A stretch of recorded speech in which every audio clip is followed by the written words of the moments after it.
Gaza में गोलियों की तड़तड़ाहट से दहशत में आए लोग। हमास और इजराइल फिर खड़े हुए जंग की कगार पर। नमस्कार दोस्तों, मेरा नाम है कश्मी और आप देख रहे हैं इंडिया डेली का डिजिटल प्लेटफॉर्म। नमस्कार, मेरा नाम है जिया कौशिक। गाजा में शनिवार का दिन एक बार फिर डर, तनाव और खौफ से भरा हुआ था। सुबह की शुरुआत गोलियों की तेज आवाज से हुई और दोपहर होते होते ये आवाजें बड़े धमाकों में बदल गई। दरअसल इजराइल डिफेंस फोर्सेस ने कई इलाकों में एयर स्ट्राइक की और आसमान में उठते धुएं के बाद गाजा के कई हिस्सों में चीख पुकार सुनाई देने लगी। तनाव ऐसा कि पूरा इलाका कांप उठा। इसी बीच हमास ने चेतावनी दे डाली कि अगर इजराइल ने हमले जारी रखे तो वो 10 अक्टूबर से चल रहे नाजुक युद्ध विराम को खत्म करने के लिए मजबूर हो सकता है। हालांकि बाद में उसके एक प्रवक्ता ने युद्ध विराम खत्म करने की खबर को गलत बताया, लेकिन हालात लगातार खराब होते गए। उधर इजराइल के प्रधानमंत्री बेंजामिन नेतन्याहू ने भी दफ्तर से दावा किया कि इन ताजा स्ट्राइकों में हमास के 5 वरिष्ठ सदस्य मारे गए। एक रिपोर्ट का हवाला देते हुए एक अमेरिकी अधिकारी ने भी ये कहा कि डोनाल्ड ट्रंप प्रशासन इजराइल की इन कार्रवाइयों का समर्थन करता है। वहीं गाजा के हमास प्रशासित सिविल डिफेंस ने बताया कि इन हमलों में कम से कम 24 लोगों की मौत हुई। हिंसा की शुरुआत उस समय हुई जब दक्षिण गाजा में एक फिलिस्तीनी बंदूकधारी ने इजरायली सैनिकों पर गोलियां चलाई। ये घटना येलो लाइन के पास हुई, जहां से गाजा के नियंत्रण वाले क्षेत्र और इजराइल की सीमा का विभाजन होता है। सेना का कहना है कि हमलावर उसी रास्ते से घुसा था जिससे मानवीय सहायता लेने वाले एक ट्रक गुजरते हैं। हमले के बाद इजराइल ने इसे युद्ध विराम का कड़ा उल्लंघन बताया और जवाब में एयर स्ट्राइक तेज कर दी। सेना ने दावा किया कि रफा के 11 लड़ाकों को मार दिया गया और कई को भूमिगत ठिकानों से बाहर निकलते समय पकड़ लिया गया। उत्तरी गाजा में 2 और हमलावरों को ढेर किए जाने की भी बात कही गई है। इन लगातार ऑपरेशंस के बाद गाजा के कई इलाकों की हालत लगातार खराब होती दिख रही है, खासकर गाजा सिटी के रिमाल इलाके में। यहाँ एक वाहन पर हुए हमले में 11 लोगों की मौत हो गई और 20 से ज्यादा लोग घायल हो गए, जिनमें ज्यादातर बच्चे थे। अस्पतालों में अफरा तफरी का माहौल था और डॉक्टरों का कहना है कि कई मरीजों की हालत बेहद गंभीर है। बिल्कुल कश्मी, रिमाल इलाके के बाद अल अवादा हॉस्पिटल के पास एक घर में भी हमला हुआ, जिसमें 3 लोगों की मौत हो गई। इसके बाद नुसेरात कैंप में हुए दूसरे हमले में 7 लोग मारे गए, जानकारी के अनुसार जिनमें एक बच्चा भी शामिल था। एक रिपोर्ट के मुताबिक कई चश्मदीदों ने बताया कि धमकों की आवाज पूरे इलाके में गूंज रही थी और आसमान पूरी तरह धुएं से भर गया। दाइर अल बलहा में रहने वाले खलील अबू अताब ने भी बेहद दर्द भरे शब्दों में कहा, ये कैसी जंगबंदी है, डर हर तरफ है, कोई जगह सुरक्षित नहीं बची।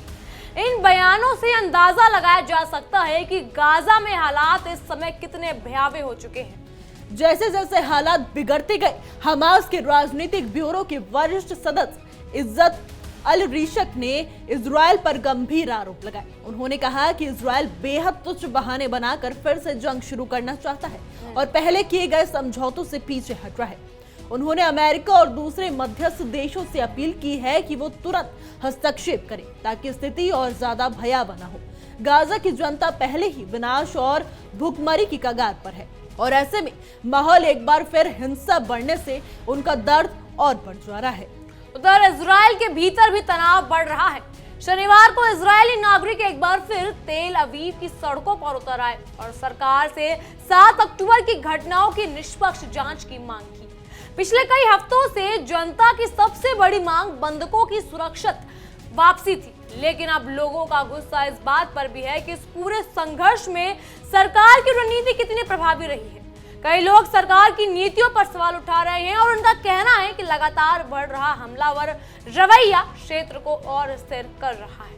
गाजा स्वास्थ्य मंत्रालय का कहना है कि अब तक लगभग 70,000 से ज्यादा लोग मारे जा चुके हैं और 1.7 लाख से ज्यादा घायल हो चुके हैं। मंत्रालय का दावा है कि मृतकों की बड़ी संख्या महिलाओं और बच्चों की है।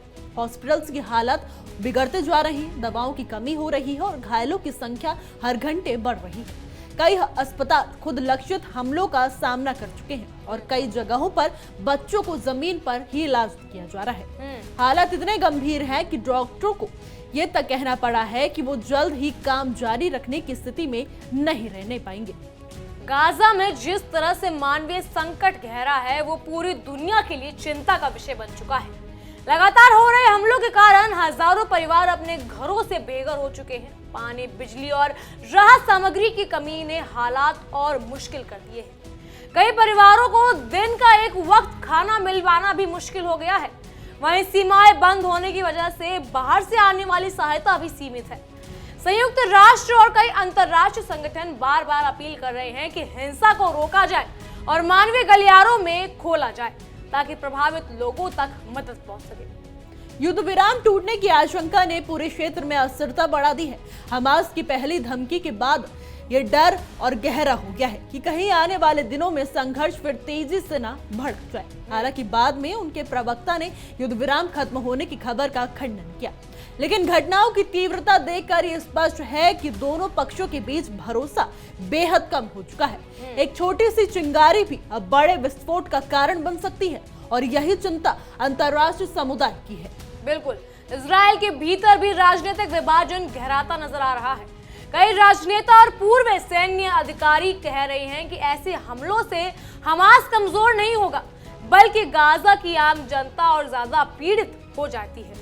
तेल अवीव में हुए हालिया प्रदर्शनों में कई लोगों ने कहा कि लगातार चल रहे संघर्ष से देश की अर्थव्यवस्था भी डगमगाने लगी है। लोग चाहते हैं कि सरकार संघर्ष को समाप्त करने के दिशा में कुछ ठोस कदम उठाए, लेकिन अभी तक ऐसा कोई संकेत नजर नहीं आ रहा है। गाजा की जमीन पर, हवा में और घरों के भीतर डर का माहौल लगातार बढ़ता जा रहा है। कई परिवारों ने बताया कि बच्चे रात भर सो नहीं पाते, धमाकों की आवाज सुनकर चीखने लगते हैं और घरों की दीवारें कांप जाती हैं। गाजा के रिहायशी इलाकों में ऐसी स्थिति शायद ही किसी ने पहले देखी हो। यहाँ तक कि कुछ अंतर्राष्ट्रीय पत्रकारों ने यह भी लिखा है कि गाजा की रातें अब दर्द, डर और धुएं से भरी हुई लगती हैं। हिंसा बढ़ने के बीच एक राहत की उम्मीद सिर्फ अंतर्राष्ट्रीय दबाव से है। अमेरिका, कतर और मिस्र जैसे मध्यस्थ देशों के बीच उम्मीद की जा रही है कि वो दोनों पक्ष पर दबाव बनाकर शांति बहाल करने की कोशिश करेंगे, लेकिन जमीनी हालात इतने संवेदनशील है कश्मीर की कई भी छोटे कदम और बड़े संघर्ष को जन्म दे सकते हैं। हमास और इजराइल के बीच अविश्वास की खाई इतनी गहरी हो चुकी है कि वार्ता की राह और मुश्किल हो गई है। सबसे बड़ा सवाल एक ही है, आखिर ये संघर्ष कब तक चलेगा? हजारों लोग अपना सब कुछ खो चुके हैं और हर दिन मौत का आंकड़ा बढ़ता ही जा रहा है। जंग के बीच पैदा होने वाले बच्चों का भविष्य क्या होगा? उन परिवारों का क्या होगा जिनके घर मिट्टी में बदल गए? ये संघर्ष सिर्फ एक सैन्य टकराव नहीं, बल्कि एक मानवीय त्रासदी बन चुकी है, जिसकी कीमत आम नागरिक चुका रहा है। इस बीच गाजा के कुछ इलाकों में लोग मलबे से अपने परिजनों के अवशेष भी ढूंढते नजर आए। कई जगहों पर राहत कर्मी खुद अपनी जान जोखिम में डालकर फंसे हुए लोगों को बाहर निकालते नजर आए। ये दृश्य अंदर तक हिला देने वाला है। कई परिवार ने बताया कि उन्होंने अपने बच्चों को मलबे में दबे हुआ देखा, लेकिन उन्हें निकालने की कोई व्यवस्था नहीं थी। आवाजों के बीच सिर्फ एक ही पुकार थी, हमें बचाओ। गाजा में राहत कार्यों पर भी खतरा बढ़ता गया है। कई अंतर्राष्ट्रीय संगठनों का कहना है कि लगातार जारी हमलों की वजह से उनके कर्मचारी घायल हुए हैं और राहत वितरण रुक गया है।